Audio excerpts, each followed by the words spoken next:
Welcome back to OpenLine, talking about affordable housing. Major issue in Nashville, the lack of affordable housing. We have Ken Chilton, TSU Assistant Professor, Department of Public Administration, kind of looking at it from the academic perspective, not the political perspective about we're going to promise this or that, but really where are we and some of the research behind what you're finding. And I want to get into speculation. The idea, again, in this article that I read in the Tennessean that you wrote, you looked at the neighborhood around where you work, TSU. Yes. What are you finding there? That's a speculation. I define speculation as someone who owns multiple properties. For instance, I have one deed, and that's the only thing. So I'm a homeowner.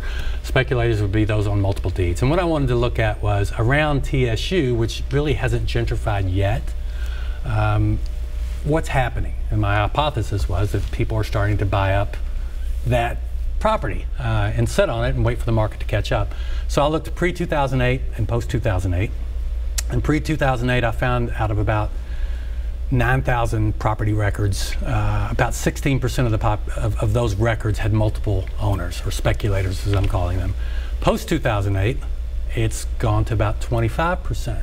And if you start looking at the deeds, you'll see various, Green Tree LLC, such and such real estate LLC, that are already moving on from the areas that are higher priced, looking for the next bargain that they can then capitalize on.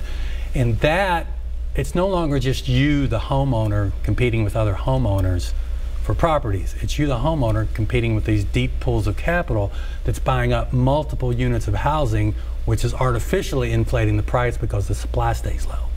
And that makes it difficult to buy a house. That makes it very hard for the couple trying to buy their first home. Absolutely. That makes it much harder. And I think it's interesting when I hear more than one deed. There could be somebody who owns a rental property or two, but you're seeing this LLC. You're seeing something even different than that. Yeah, you're seeing both.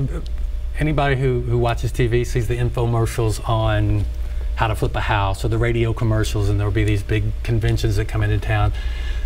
Over the past 15 years, the home ownership as an investment, as a vehicle for your retirement, has become more popular with regular citizens. But yeah, you are starting to see more formalized pools of limited liability capital that are buying up properties in addition to the flippers. So again, to go back to my father's generation, you're not competing just with the regular home buyer. You're competing with a lot of different interest groups, and including out-of-town capital and from the coasts of LA and from the coasts of the eastern coast as well, buying up properties. And you've done some fascinating research on that. I want to get into that. But so what do we do about that? Let's stay again with the TSU neighborhood before I get into even the bigger stuff that you're finding. But what do we do about that? So you're right. We see these infomercials, people flipping houses, now people buy an investment. Again, their goal there is not to rent it for the least possible amount of money. Right. Their goal isn't even to live there. It used to be people would live there. Now they're renting it out. And you're saying in that neighborhood you looked at, 1 out of every 4. And we're seeing it more and more and more. Yes. As I said, and what does that do to affordable housing? I think it's one of the driving factors driving up prices, obviously. Housing, as I said earlier, is a commodity. It's like pork bellies. You're trading it to make money, and there are people who are in it just for the exchange value. They're not worried necessarily about the crime in that neighborhood. They're not worried about the congestion in that community. They're not worried about parks and open space in that community, because they don't have that attachment to place that comes with being a homeowner. To them, it's just a profit center, which again exacerbates that tension between investors and residents. And you're seeing that more and more. I wish I had an answer to give you, and I've been trying to read up on it, and there aren't any communities that I've found that have figured out how do you can't restrict capital, you can't cap how many properties someone can own, you can't say if you're from California, you can't buy properties in Nashville. So it's just a tough problem. As long as real estate continues to appreciate, it's going to attract investors.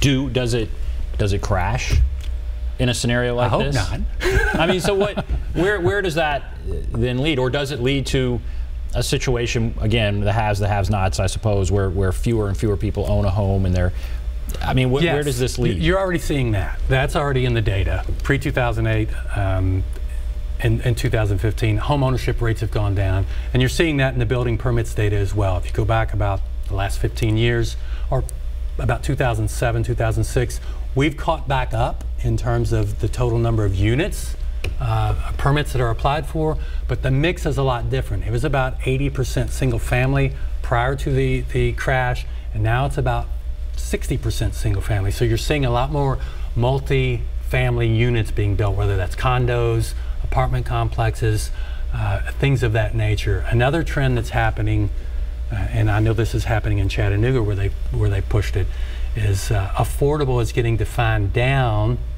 We're going to build X number of affordable units, and they might be in the Chattanooga market $750, but they're only about 500 or 600 square feet of space. I think you'll see trends like that as well. Smaller units that are deemed affordable. Now, does that meet the needs of a single mom with 3 kids? Probably not. But does it meet the need of a young college graduate who got a job here in Nashville? It probably does.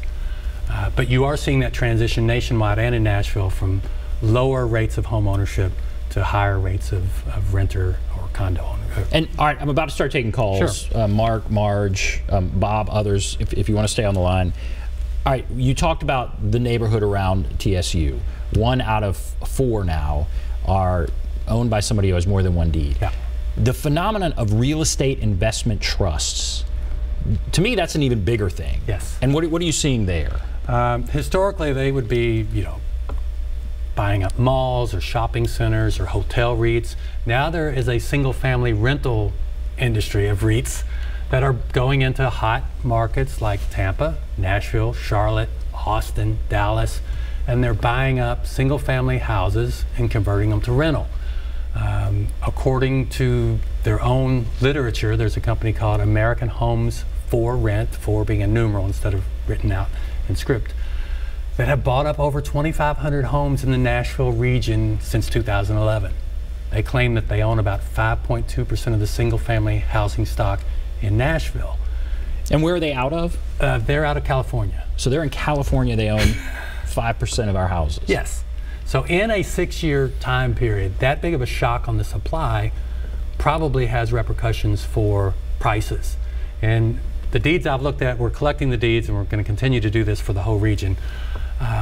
Where they're buying is the zip code that's mostly Antioch. About 75% of the deeds that I've looked at in Davidson County are the Antioch zip code. So they're buying up kind of that $150,000 to $199,000 12 to 15-year-old housing stock that they can easily convert to rental and charge $1,200, $1,300, $1,400, $1,500 for rent. So what does that mean for Antioch potentially?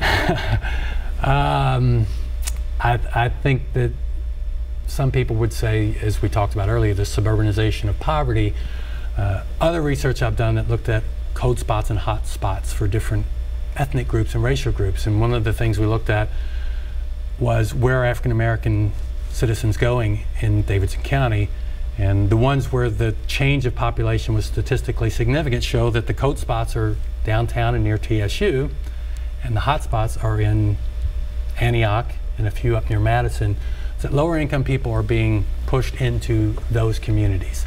How that plays out in terms of schools, crime, jobs has yet to be written, but it creates a lot of short-term chaos, so to speak. Very interesting. Okay, all right, I promise I'll get called. Now we have to take a break. So hold on the line, and I believe it's Marge. We'll start with you. We'll take a break, be back right after this.